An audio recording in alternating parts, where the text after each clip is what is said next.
بسم اللہ الرحمن الرحیم۔ السلام علیکم ورحمۃ اللہ وبرکاتہ۔ امید ہے آپ خیر و عافیت کے ساتھ ہوں گے، ٹھیک ہوں گے۔ آج کا ہمارا ٹاپک ہے آذان۔ آذان کے الفاظ کی درست ادائیگی آج کے سبق کے اندر ہم سیکھیں گے انشاءاللہ العزیز۔ اور آذان میں عام طور پہ ہم سے کون سی غلطیاں ہو جاتی ہیں جس سے معنی میں بہت زیادہ تبدیلی آ جاتی ہے، تو ہم نے کیسے اپنی ان غلطیوں کو درست کرنا ہے۔ اب دیکھیں، آذان کی بہت فضیلت ہے۔ اذان دینے والے کی نبی پاک صلی اللہ علیہ وسلم نے بہت فضیلت جو ہے وہ بیان فرمائی ہے احادیث مبارکہ کے اندر۔ جیسے ایک حدیث میں آتا ہے کہ اللہ کے نبی صلی اللہ علیہ وسلم نے فرمایا کہ وہ شخص جو اذان دینے والا ہے، قیامت والے دن اس کی گردن جو ہے وہ لمبی ہوگی۔ کیا مطلب گردن لمبی ہوگی؟ اس سے مراد یہ ہے کہ وہ باقی لوگوں سے زیادہ نمایاں نظر آ رہے ہوں گے۔ اور اسی طرح ایک حدیث میں آتا ہے کہ نبی پاک صلی اللہ علیہ وآلہ وسلم نے ارشاد فرمایا کہ جو شخص اذان دیتا ہے اسے چاہیے کہ وہ اذان اونچی آواز سے دیا کرے، پورے زور لگا کے بلند آواز سے اذان دیا کرے، کیونکہ اس کی آواز جہاں جہاں تک جاتی ہے، جتنی مخلوقات اس کی اذان کو سنیں گے، قیامت والے دن وہ اس مؤذن کے حق میں گواہی دینے والے ہوں گے۔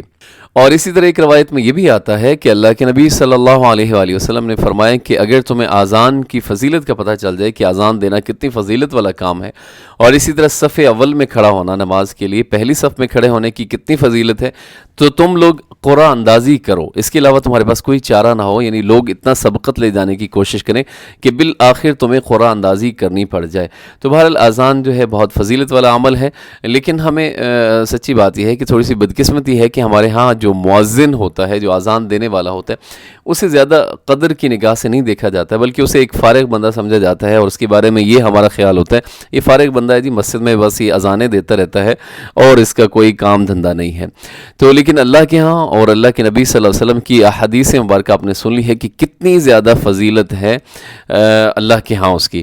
تو اذان کی اہمیت کا آپ کو اندازہ ہو گیا ہے، اور تو اذان ہمیں کس طرح دینی چاہیے، اذان کے اندر کن چیزوں کا خاص طور پہ خیال رکھنا چاہیے، اور اذان کے الفاظ کی ادائیگی میں جو بہت زیادہ غلطی ہو جاتی ہے۔ ہمارے ہاں کیا ہوتا ہے، اکثر مساجد میں ایک خاص قسم کا بندہ ہوتا ہے جو مسجد کے اسپیکر پر کیا ہوتا ہے، قابض ہو جاتا ہے، اور پھر اس کے خیال میں کہ اذان میرا ہی حق ہے، میں کسی اور کو اذان نہیں دینے دوں گا، بھلے وہ غلط دیں، جس طرح کی اذان ہو۔ اذان ان کے الفاظ کی ادائیگی جو ہے وہ بالکل غلط ہوتی ہے، بعض دفعہ سننے میں آتا ہے ایسے، تو لیکن وہ اپنے علاوہ کسی اور کو اذان دینا جو ہے اس کی وہ اجازت نہیں دیتے۔ تو اس لیے میرے خیال میں کوشش کرنی چاہیے کہ مؤذن جو ہے، جس طرح ہم امام کے لیے کوشش کرتے ہیں کہ ایک اچھا امام ہونا چاہیے، اس کی آواز اچھی ہونی چاہیے، اس کی تجوید اچھی ہونی چاہیے، اسی طرح مؤذن کے لیے بھی ایسے شخص کا انتخاب ہونا چاہیے جو کیا ہو، جس کی تجوید اچھی ہو، جس کی آواز جو ہے وہ بہت اس کے اندر میٹر کرتی ہے کہ آواز بہت اچھی ہونی چاہیے، کیونکہ یہ ایک مسلمانوں کا ایک یوں سمجھیے کہ ایک دین کی دعوت دینے کا ایک عمل ہے، اور دعوت دینے کا یہ عمل جتنا زیادہ خوبصورت ہوگا، جتنا اٹریکٹیو ہوگا، لوگ اتنا زیادہ دین کی طرف مائل ہوں گے، مسجد کی طرف ان کی توجہ جائے گی۔ اس لیے ضروری ہے کہ ہمیں اذان جو ہے وہ پورے اہتمام کے ساتھ دینی چاہیے، نہ کہ ایسا ہے کہ بس اس کو سر سے اتارنے والا ایک کام ہے کہ بھئی تم اذان دے دو، یا کوئی بھی بچہ بیٹھا ہے وہ اذان دے دے، یا کوئی بوڑھا بیٹھا ہے تو بھئی وہ اذان دے دے۔ اذان وہی دے جس کی آواز اچھی ہو، اور اگر آواز زیادہ اچھی نہیں ہے لیکن کم سے کم اس کے الفاظ کی ادائیگی جو ہے وہ لازمی طور پہ بہتر ہونی چاہیے۔